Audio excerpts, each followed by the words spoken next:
Bueno, el ejemplo consiste en lo siguiente. Tengo un motor eléctrico que está acoplado a un reductor de velocidad tipo sin fin corona. Motor eléctrico y está acoplado a un mecanismo sin fin corona. Generalmente estos mecanismos ayudan a que la velocidad de rotación que va a tener esta zona de aquí sea lenta, pero no porque sea lenta quiere decir que sea mala. A veces se necesita que sea mucho más fuerte y esa potencia se puede transformar en fuerza y eso implica que vaya lento, ¿okay? Esa potencia que tiene el motor inicialmente. Estos mecanismos tienen esta pinta que están viendo acá, cuando digamos que lo vemos por dentro. Se le dice sin fin corona porque este eje de aquí tiene como un tornillito, ¿lo ven acá? Y ese tornillito embona con una rueda dentada. Si se alcanza a ver aquí como un tornillito, aquí en esta parte de acá. No, sino que no se ve, ahí se ve. Bien, ese es el tornillito que les digo. Es un helicoide que básicamente cuando da vuelta parece que nunca se terminara. Entonces por eso le dicen sin fin. La rueda dentada es todo esto que están viendo en esta parte de acá. La rueda dentada, como tiene un diámetro mucho más grande que respecto al que tiene esta parte de aquí, hace de que la relación de transmisión ejecute una velocidad de rotación y este eje es mucho más pequeño que la que tiene este componente aquí a la entrada. Digo entrada porque esto que ustedes están viendo aquí es la zona donde se sujeta el motor eléctrico con este mecanismo. Miren que si yo lo muestro acá, sería este pedacito de aquí, ¿lo ven? Este de aquí. Tiene como una zona planchada, observen que tiene como unos pernos o unos tornillos. Entonces, esa conexión que estamos viendo en esa parte de ahí señalada es esta misma que estoy mostrando acá. Si se alcanzó a apreciar ahí, esa parte de ahí. Bien, ¿qué ocurre? Que cuando esto comienza a dar vueltas, esto de aquí, una velocidad de entrada, ese movimiento relativo hace que, digamos que cuando usted comience a transmitir la potencia, las condiciones de rotación que tenemos entre las dos partes, en este caso el sinfín y el corona, generan como una fricción. Entonces, ese movimiento relativo al producir fricción genera calor, pero no es la única forma en que se puede manifestar el calor ahí. Esa es una. Generalmente eso se evita a través de una práctica que en la actividad de mantenimiento se conoce como lubricación. En este caso se utilizan grasas. Estos elementos tú la aditas con grasas dependiendo si es para grado alimenticio o no, y hay unas grasas específicas según el equipo. Y tú lo cierras. Entonces eso comienza a dar vueltas sobre las grasas y las grasas ayudan a que en lo posible esa fricción se reduzca. Pero a veces por algún golpe, un sobrevoltaje o un mal acople que se haga durante alguna reparación o inspección de mantenimiento, generalmente pueden pasar varios tipos de modos de falla. Uno es que esto es una balinera, así la ven aquí. Las balineras pueden quedar precargadas en una zona que otra, entonces puede generar con el tiempo de tanto dar vueltas que eso es esférico, digamos que es vamos a suponer que eso es una bolita, pero si eso comienza a quedar mal puesto, entonces ocurre una desalineación, entonces el eje se va a pegar más de un lado que de otro, entonces ese golpe, o más bien esa produce que con el tiempo la balinera se comience a dañar, entonces comienza eso como a vibrar, ¿sí me hago entender? Las vibraciones son energías que se pierden y que deberían estar en lo que a mí me interesa, pero terminan envolviéndose ruido, como tú decías ahorita, o movimiento relativo del cuerpo desde el punto de vista sólido.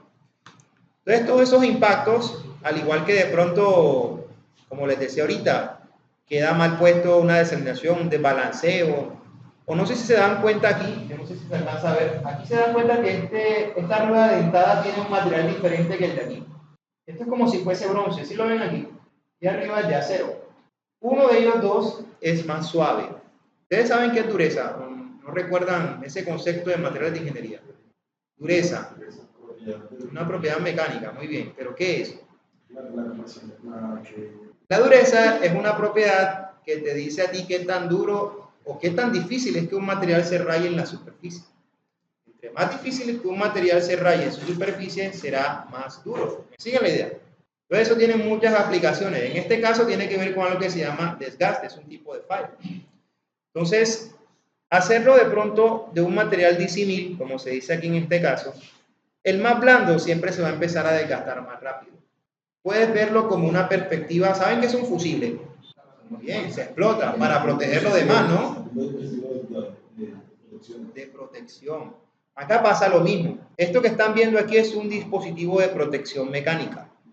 Si por alguna razón la fuente motriz de la potencia tiene una sobrecarga, porque quizás hubo un sobrevoltaje o la exigencia en esta zona no es la apropiada para el diseño de este componente, el fusible mecánico, que en este caso es este material blando, lo que hace es reventarse para que en lo posible todo lo demás se conserve en óptimas condiciones.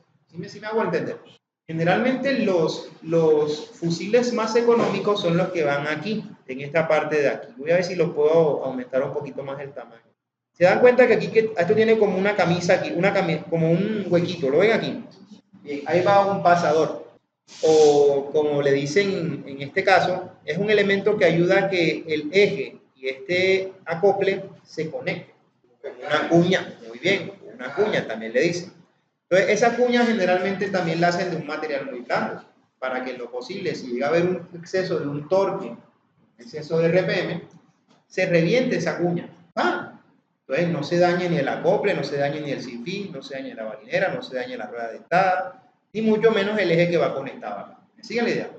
Pero ¿ahí es una cuña o el mismo eje va engranado con la apertura esa? No, la ranura va a encajar. Se le hace una ranura al eje, tiene la ranura esa, Okay. entonces se mete la cuña, sí, para que se pueda hacer la transmisión. Y se hace de un material que tenga primero una tenacidad al impacto muy bajita, para que en ese caso la energía que se absorba vaya directamente ahí y ¡prum!, se reviente eso. Y todo lo demás se protege. Entonces, ¿qué ocurre? Cuando existen fallas repetitivas en estos equipos, generalmente una manera de predecir eso, primero es la experiencia. Pero si tú no tienes la experiencia, existen actividades basadas en la filosofía de la confiabilidad. Una de ellas es la lectura de cámaras termográficas. ¿Ustedes saben qué es una lectura de cámaras termográficas? Bien, eso es una cámara que está en el espectro infrarrojo. Entonces, según un espectro de colores, bueno, esto lo tiene que hacer una persona certificada. Él se acerca en el equipo que está funcionando y te dice cómo está la distribución de la temperatura en la superficie. Observen que aquí esto está como de color muy amarillo, ¿lo ven acá? Si tú lo comparas con este espectro, diríamos que está en el extremo superior de 55 grados Celsius, ¿lo ven? Este punto que está aquí es el punto de muestra, esta crucecita que están viendo. Y en ese punto estamos marcando una temperatura de ¿cuánto? ¿Tienen que es fácil de leer? Muy sencillo. Observen que el motor, cuando está funcionando, el motor es todo esto que está aquí, ¿lo ven? Sino que está visto en el espectro infrarrojo y hay que tener un poquito de imaginación. Entonces, este elemento, miren cómo está de caliente. El calor que fluye durante esa operación proviene de la electricidad que nosotros pagamos para poder andar ese equipo. O sea, que ese equipo comienza a funcionar. Pero ese calor no tiene un fin productivo útil, es un desperdicio. Entonces, entre más caliente esté el equipo funcionando, digamos que estás perdiendo plata. Porque generalmente esos equipos no deben estar tan calientes. O sea, sí se calientan, pero no con eso que ustedes están viendo ahí. ¿Me siguen la idea? Entonces, son señales como que, epa, aquí hay que cambiar esta película. Entonces, una forma de estimar ese indicador es a través del concepto de la eficiencia. Permítanme un segundo mientras aquí